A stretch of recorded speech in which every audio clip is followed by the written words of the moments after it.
नमस्कार दोस्तों, मैं हूं दीपक चौरसिया और मेरे इस सोशल मीडिया के मंच पर आपका स्वागत है। आप जानते हैं ना, दुनिया में जो कुछ होता है, हमारे जीवन में जो कुछ होता है, उसमें ग्रह नक्षत्रों का एक बहुत बड़ा योगदान होता है। ग्रह नक्षत्र ही हमारी स्थिति और परिस्थिति को बदलते हैं। और ऐसे ही ग्रह नक्षत्रों की गणना करते हैं पंडित अरविंद तिवारी, जिन्होंने पहले ही घोषणा कर दी थी कि ईरान के ऊपर अमेरिका और इजराइल दोनों मिलकर हमला करेंगे। उनका इस युद्ध के बारे में क्या प्रेडिक्शन है? ये युद्ध कितना लंबा चलेगा? क्या ये युद्ध वर्ल्ड वॉर 3 की शक्ल लेने जा रहा है? इसके ऊपर जो सिचुएशन है वो क्या कहती है? वर्ल्ड वॉर 1 और आज की तारीख में किस तरह की समानता है? इस युद्ध का भारत पर असर क्या पड़ेगा और पूरी दुनिया में क्या आर्थिक मंदी आएगी? इन्हीं तमाम सवालों के बारे में बात करने के लिए मेरे साथ देश के जाने माने ज्योतिषाचार्य पंडित अरविंद तिवारी जी मौजूद हैं। पंडित जी, सबसे पहले मुझे ये बताइए कि ये युद्ध क्या और लंबा खिंचने वाला है और क्या ये युद्ध और भड़केगा? बिल्कुल दीपक भैया, आपके चैनल के जितने भी दर्शक हैं उन सभी को मेरा बहुत बहुत प्रणाम। नमस्कार। बिल्कुल आपके पहले प्रश्न का जवाब देता हूं, ये युद्ध भड़केगा और इस युद्ध की जो विभीषिका होगी वो आपको 2 अप्रैल से 17 मई के बीच में दिखाई देगी, जब मंगल और शनि की युति मीन राशि में होगी और उसी समय सूर्य भी साथ में होगा और उस समय बुध भी साथ में होगा। तो आप देखेंगे ये 4 ग्रहों का योग अपने आप में विश्व युद्ध की स्थिति ला देगा।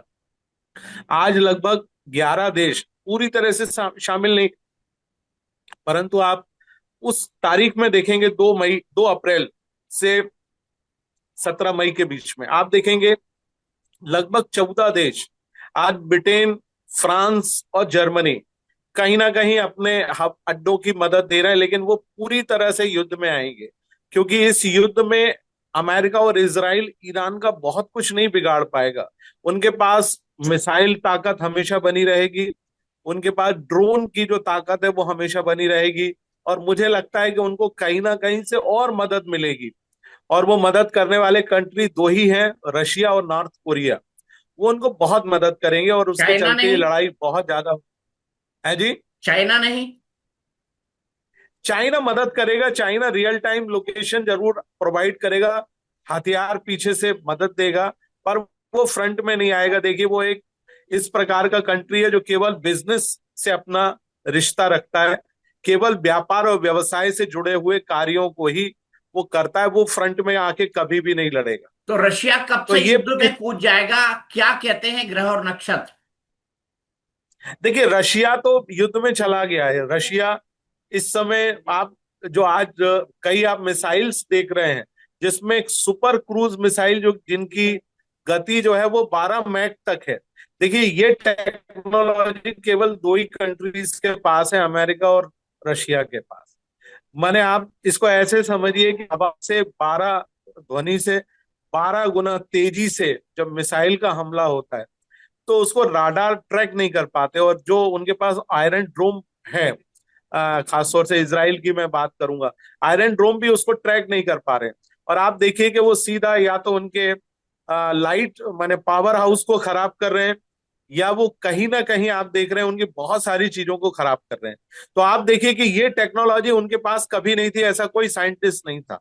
तो ये जो क्रूज मिसाइल, जैसे आज हम लोग ब्रह्मोस का इस्तेमाल करते हैं जिसकी गति 3 मैक के आसपास है, अभी हमने एक सुपर मिसाइल बनाई है जिसकी गति 8 मैक के आसपास है, जिसका परीक्षण भारत ने उस समय ऑपरेशन सिंदूर के टाइम पे जिसका इस्तेमाल किया था। बट जो टेक्नोलॉजी रशिया ने उनको दी है, जो क्रूज टेक्नोलॉजी, जो हाइपरसोनिक मिसाइल है, वो टेक्नोलॉजी केवल 2 ही देशों के पास है, अमेरिका और रशिया। ठीक और है। आप देखिए रशिया ने वो टेक्नोलॉजी ट्रांसफर की, और अभी जो मिसाइल मार रहे हैं अ, वो मिसाइल बहुत घातक है, और उन्होंने काफी सारी मात्रा में वो मिसाइल बना रखी है जिसको राडार ट्रैक नहीं कर पा रहा है, जिसको उन्होंने पैट्रियट जो उनका सिस्टम है अमेरिकन, उसको भी उन्होंने उसी मिसाइल से ध्वस्त कर दिया। तो आप देखिए कि लड़ाई कहां तक चल रही है, और ये अपने आप में बहुत ज्यादा चलेगी। देखिए, राहु और मंगल का जो अंगारक योग बना, उसने ईरान और अमेरिका और इसराइल के बीच में लड़ाई करी। अभी ये अंगारक योग राहु का खत्म होगा और मंगल का शनि के साथ शुरू हो जाएगा। तो ये योग बहुत खराब है। आप आपको मैं एक छोटी सी, और हमारे जो दर्शक है इस नहीं, प्रोग्राम को देख पा रहे मुझे हैं उनको एक। बताइए, इस इसके साथ आप बात जोड़ लीजिएगा। आपने कहा कि विश्व युद्ध का खतरा भी उत्पन्न हो रहा है, तो अगर ये विश्व युद्ध हुआ तो कब से हुआ? इसके बारे में आपके ग्रह नक्षत्र क्या कहते हैं? आप कह रहे हैं अंगारक योग आ रहा है, इस अंगारक योग का क्या मतलब है? नहीं, अंगारक योग दीपक भाई चल रहा है इस समय।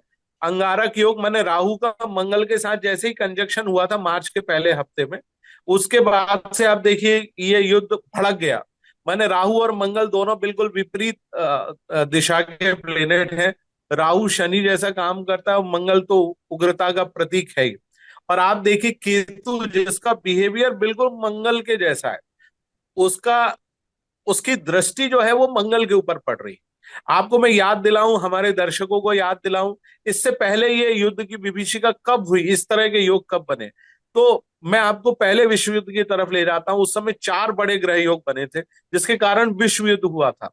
यानी सिंह राशि में केतु, कुंभ राशि में राहु, और मंगल और शनि का युति बनना। तो उसने, आप देखिए कि युद्ध की विभीषिका को इस दौर तक पहुंचा दिया कि उस दौर तक हम केवल देख के और अनुभव ही कर सकते हैं। और वो दौर 2 अप्रैल से फिर शुरू होने वाला है। जो अभी राहु और मंगल का अंगारक योग बना हुआ था, उससे भी ज्यादा आपको देश और दुनिया में आग लगती हुई दिखाई देगी, क्योंकि मंगल और शनि इस समय गुरु की राशि यानी मीन राशि में गोचर करेंगे। आपको मैं बताऊं, देखिए केतु के बारे में थोड़ा सा समझ लीजिए। केतु क्या होता है कि हमारे दुनिया के जो अल्पसंख्यक वर्ग हैं यानी मुस्लिम जो लोग हैं उनको रिप्रेजेंट करता है। और वो कहाँ बैठ गया? सूर्य की राशि में आके। और राहु कहाँ बैठा? कुंभ राशि में यानी शनि की राशि। और अष्टम भाव में शनि बैठा हुआ है। तो ये इस प्रकार का ट्रेंड बन रहा है कि आप देखिए कि ऐसा ट्रेंड बड़ा रियरेस्ट टू रियरेस्ट होता है। अभी बीच में जब ऑपरेशन सिंदूर का टाइम आया था, आप देखिए कि उस समय भी लगभग यही था। उस समय कुंभ राशि में राहु के साथ मंगल था, यानी वही अंगारक योग बना। और उस समय गुरु फिर कमजोर स्थिति में था।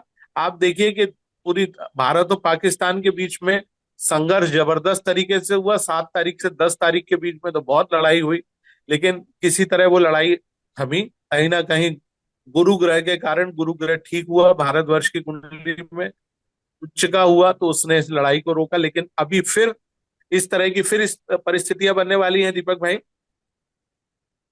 इस तरह की परिस्थितियां बनने वाली है, तो क्या आप देख रहे हैं कि ये जो युद्ध चल रहा है, अगर ये वर्ल्ड वॉर में बदलता है, तो आप मुझे बताइए कौन कौन से दो खेमे बनेंगे भारत और पाकिस्तान में? मैं बाद में आऊंगा।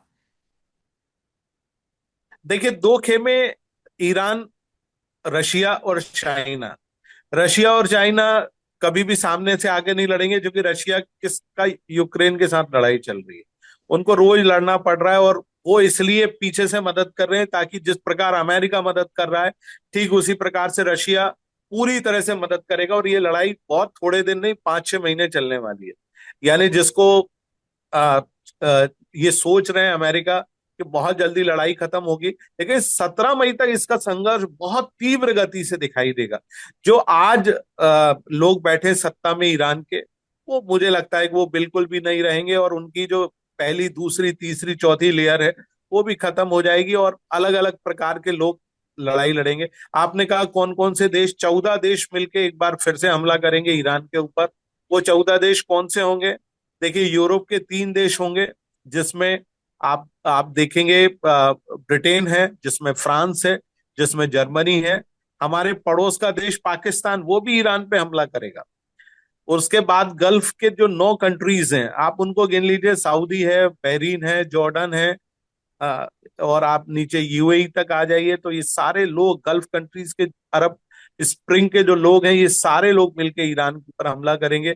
क्योंकि आज स्ट्रेट ऑफ हॉर्मूज जिसकी हम बात सुनते हैं, करते हैं, पिछले कई दिनों से बात हो रही है। बहुत छोटा सा गलियारा है, 20 फीट बाई 120 किलोमीटर के बीच का, 20 किलोमीटर बाई 120 किलोमीटर का है। वहां से निकलना बहुत मुश्किल काम है।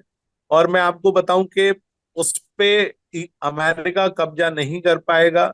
कहीं ना कहीं हुतीस, कहीं ना कहीं हिजबुल्लाह, कहीं ना कहीं ईरान के जो ऐसे ऑर्गेनाइजेशन है जो प्रॉक्सीज। आत्मघाती काम करते हैं, वो सब हमला, प्रॉक्सीज हैं, वो सारे मिलके हमला करेंगे। और ये कम नहीं होगा, बढ़ेगा।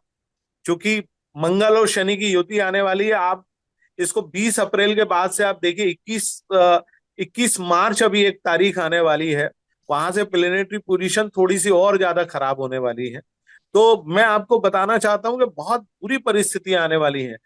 बेशक अमेरिकन प्रेसिडेंट डोनाल्ड ट्रंप साहब कुछ भी कहें कि साहब 7 दिन में हम लड़ाई खत्म कर देंगे, 10 दिन में कर देंगे, बट मुझे ज्योतिष के हिसाब से गणना करते हुए बिल्कुल भी नहीं लगता कि वो लड़ाई इतनी जल्दी और इतनी आसानी से खत्म होने वाली है। तो आपका क्या प्रिडिक्शन है, कितना लंबा खींचना चाहिए इस लड़ाई को?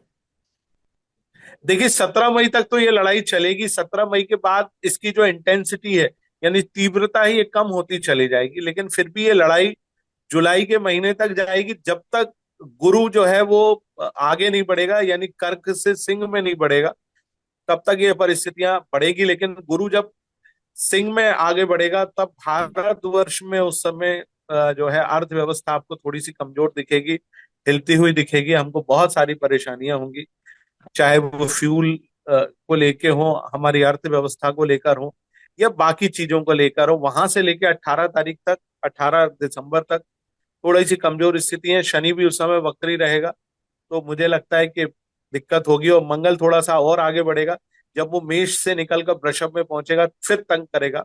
उस समय फिर ईरान से कुछ प्रॉक्सीज खड़े होंगे। ये कुछ भी वहां पर अपने लोगों को स्थापित कर ले, पर वो प्रॉक्सीज जो सत्ता पे बैठे होंगे उनकी वो हत्या कर देंगे, और फिर वही लड़ाई चलती रहेगी। ये लड़ाई काफी लंबी चलनी है। आप इसको मानकर चलिए, जैसे आज यूक्रेन और रूस के बीच में 4 साल हो गए हैं, तो मुझे नहीं लगता कि एक आध साल से पहले इस लड़ाई में कुछ भी इसका कोई अंत समझ में आ रहा हो।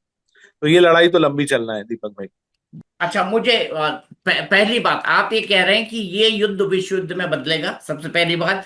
दूसरा, आपका मानना है कि ये लड़ाई जी। और बढ़ेगी, ये दूसरी बात। तीसरी बात जी। ये कि इसमें कई सारे देश इन्वॉल्व हो जाएंगे, और एक्टिव तौर पर नहीं, लेकिन ईरान की मदद पैसिव तौर पर जो है वो रशिया और चाइना करेंगे, स्ट्रैटेजी के हिसाब से। सार्वजनिक तौर पर सामने नहीं आएंगे। और पांचवी आप महत्वपूर्ण बात कह रहे हैं कि भारत और पाकिस्तान के बीच एक और जो युद्ध है उसकी संभावना हो रही है।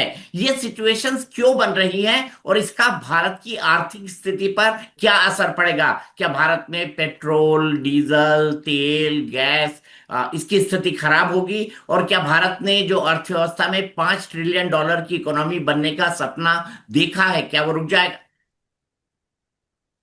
देखिए, स्थितियां यूं बनेगी। देखिए, अ, जब भी केतु सिंह राशि में ट्रांजिट करता है, जब भी राहु कुंभ राशि में आता है, दुनिया भर में लड़ाइयां आप देखेंगे कि इन्हीं ग्रह स्थितियों के कारण हुई। और राहु के बिल्कुल बाजू में शनि ट्रांजिट कर रहा है, मीन राशि। अच्छा, मंगल और शनि का जब कंजक्शन हुआ तो विश्व युद्ध हुआ। पहले वर्ल्ड वार की आप ग्रह स्थितियां उठा के देख लीजिए, सेम वही पोजीशन आज बनी हुई है। यानी सिंह राशि में केतु, कुंभ राशि में राहु, और मंगल और शनि का कंजक्शन जो कि 2 अप्रैल से बन रहा है। तो वहां से भीषण विश्व युद्ध आपको दिखाई देगा। यही स्थिति भारतवर्ष की कुंडली में है। इससे अलग हटके हम पाकिस्तान की कुंडली को थोड़ा सा देखेंगे तो थोड़ा और ज्यादा समझ पाएंगे। पाकिस्तान की जो कुंडली है वो मिथुन लगन, वो सॉरी, कन्या लगन और मिथुन राशि की कुंडली है। आद्रा नक्षत्र में 14 अगस्त 1947 को प्रातः 9:13 पर कराची में पाकिस्तान एक देश के रूप में अस्तित्व में आया। बहुत सारे लोग उसको इस्लामाबाद लेते हैं, पर ऐसा नहीं है। आप मोहम्मद अली जिन्ना का जो स्टेटमेंट है, 9:13 से उन्होंने जो दिया था, तब उन्होंने घोषणा की थी कि पाकिस्तान अब एक देश के रूप में आने जा रहा है। तो पाकिस्तान की कुंडली हुई कन्या लगन और मिथुन राशि की। आद्रा नक्षत्र यानी राहु के नक्षत्र में उसका जन्म हुआ। अनस्टेबिलिटी, मरकरी बेहद कमजोर स्थिति में बना हुआ है। तो पाकिस्तान बहुत कमजोर स्थिति में है। पाकिस्तान इस समय इस समय की जो स्थिति बनेगी, कन्या लगन से 12वें भाव में आप देखेंगे तो केतु बैठा है, छठे भाव को देखेंगे तो राहु बैठा है। शनि और मंगल जो बैठेंगे 2 अप्रैल से, वो सप्तम भाव में बैठेंगे, यानी रिलेशनशिप के भाव में। पड़ोसियों से संबंध हो, युद्ध की स्थितियां हो, तो ये सारी चीजें हैं। अष्टम भाव का स्वामी ग्रह सप्तम भाव में, अष्टम भाव का स्वामी यानी मंगल पाकिस्तान की कुंडली की बात कर रहा हूं, वो सप्तम भाव में शनि के साथ युति बनाएगा। तो पाकिस्तान कोई ना कोई एडवेंचर जरूर करेगा। देखिए भारत की कुंडली में वो स्थितियां नहीं बन रही हैं, ये स्थितियां बन रही हैं पाकिस्तान की कुंडली में। क्योंकि लड़ना उसको है, हम लड़ने नहीं जा रहे हैं। वो कोई ना कोई ऐसी घटना जरूर घटाएगा जिसके चलते भारत को युद्ध करने के लिए तैयार और तत्पर होना पड़ेगा।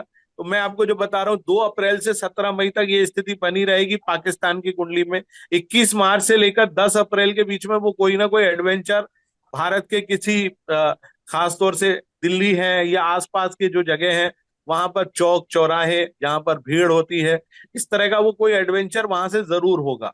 तो वो उस एडवेंचर को करेगा, रिटेलिएट भारत को करना पड़ेगा, तो ये स्थितियां बनेंगी।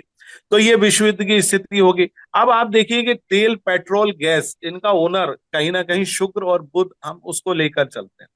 तो शुक्र इस समय उच्च का है, मीन राशि में ट्रांजिट कर रहा है, इसलिए भारत में कोई प्रॉब्लम नहीं है। बट यही शुक्र जब अगले महीने कहाँ पहुंचेगा, मेष राशि में, मंगल की राशि में, तो फायरी हो जाएगा। तो क्या होगा, देश में पेट्रोल और डीजल में कहीं ना कहीं कीमतें बढ़ेंगी। गैस खास तौर से, क्योंकि मरकरी भी पीछे पीछे आ रहा है मेष राशि में, तो वो भी तकलीफ देगा। तो आप देखेंगे कि जून के महीने में, जुलाई के महीने में, अगस्त के महीने में कहीं ना कहीं हमको गैस गैस पेट्रोल और डीजल की प्रॉब्लम होगी। बेशक हम बहुत ज्यादा कीमत ना बढ़ाएं, लेकिन कीमतें तो बढ़ेंगी। अच्छा, इसका सीधा असर अर्थव्यवस्था पर पड़ेगा। जो जिस अर्थव्यवस्था को लेकर हम बात कर रहे हैं कि 5 ट्रिलियन या उससे भी बड़ी अर्थव्यवस्था होगी, उसमें दिक्कत आएगी, क्योंकि सारा काम ट्रांसपोर्टेशन से होता है। ट्रांसपोर्टेशन में हमको डीजल की आवश्यकता पड़ती है, महंगाई बढ़ेगी, जनता परेशान होगी। क्योंकि जनता के भाव में क्या आने वाला है जुलाई से, गुरु। भारतवर्ष की कुंडली में जब भी गुरु जनता के भाव में आता है, देखिए आप मध्य प्रदेश से आप जुड़े हुए हैं, तो आप देखते हैं कि जब भी सिंहस्थ आता है, सिंह राशि में गुरु का ट्रांजिट होता है, सिंहस्थ हम उसको कहते हैं। जब मेष राशि में सूर्य और सिंह राशि में गुरु आता है, वो स्थितियां 2028 में बनेंगी। तो आप देखेंगे कि वहां जैसे ही गुरु आता है और शनि कहीं ना कहीं मेष राशि में नीच का हो जाता है, तो पूरी दुनिया की अर्थव्यवस्था को वो स्लो डाउन कर देता है। ये कब से आने वाला है, जनवरी 28 से। इसका इम्पैक्ट कब से पड़ेगा, आपको जुलाई 2027 से देखने को मिलने लगेगा। पूरे वर्ल्ड की इकोनॉमी स्लो होने वाली है, और साथ साथ भारत की भी होगी। क्योंकि आप कहीं ना कहीं काम करते हो, सामान आप बनाते हो, सामान बिकेगा ही नहीं तो करोगे क्या। उदाहरण के तौर पर, जैसे आज हमारा चावल पड़ा हुआ है, पोर्ट्स पे पड़ा हुआ है, और हम चावल की कितनी सप्लाई गल्फ कंट्रीज में करते हैं। तो हमारे जो कृषि भाई, कृषकगण है, वो कितने ज्यादा परेशान हो रहे हैं। तो आप देखिए कि इस तरह की परेशानियां निर्मित होंगी। आज हम चावल को लेके परेशान हैं, हमारे यहाँ यूरिया नहीं आ रहा, हम यूरिया पूरा गल्फ कंट्रीज से बुलाते हैं। तो आज यूरिया नहीं है, अभी अभी बोनी शुरू होने वाली है, क्योंकि हमारे यहाँ अभी अभी ये फसल कट जाएगी, इसके बाद जैसे ही बारिश का महीना होता है, हमको यूरिया की जरूरत पड़ती है। इसराइल से और गल्फ कंट्रीज से यूरिया आता है, नहीं मिलेगा, कैसे लाएंगे। वहां जो स्ट्रेट ऑफ हॉर्मूज है, हॉर्मूज का जो इलाका है, वहीं से पूरा ट्रांसपोर्टेशन होता है। जब आपने देखा होगा बीच में है, हुतीस ने जो है उस पे कब्जा कर लिया था बहुत सारे दिन तक, जब बहुत सारी नौसेनाएं वहां पर इकट्ठा हुई, तब जाके उन्होंने हुतीस को कंट्रोल किया। लेकिन इस ये जो पोजीशन है, ये तो आत्मघाती हो गए। अब ये आत्मघाती हो गए, मरने के लिए तैयार है, बम बांध के कूद जाएंगे, क्या कर लोगे आप। तो ये परिस्थितियां निर्मित होनी है, और इसके चलते महंगाई बढ़ेगी। सिंह राशि का गुरु भारत को और पूरे विश्व को कहीं ना कहीं कष्ट में डालेगा। और शनि, चूंकि अगले साल जुलाई से ही आपको उसका कष्ट दिखाई देगा। रियल एस्टेट खास तौर से, चूंकि शनि जमीन का भी कारक होता है, लोहे का भी कारक होता है। धातुओं में महंगाई बहुत तेजी से बढ़ेगी। सोना आपको दिखाई देगा 2 से 2.5 लाख, चांदी 5 से 6 लाख, माने बहुत तेजी से आग लगने वाली। रियल एस्टेट में लोगों ने मकान बना के रखेंगे, वो मकान बिकेंगे नहीं, खरीदारी नहीं होंगे, पैसे कहाँ से लाओगे आप।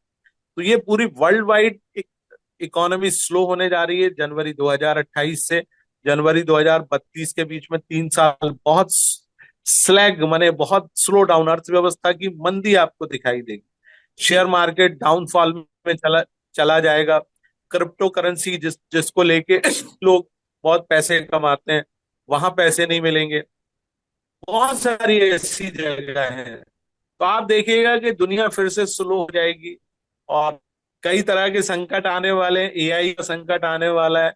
भारत सबसे ज्यादा एक्सपोर्ट अपनी टेक्नोलॉजी को करता है, सॉफ्टवेयर को करता है, और एआई के चलते वो कहीं ना कहीं उतना वो नहीं कर पाएगा, जिसके चलते परेशानी भारत को एक बार फिर से होगी। तो अर्थव्यवस्था में मंदी आना तय है।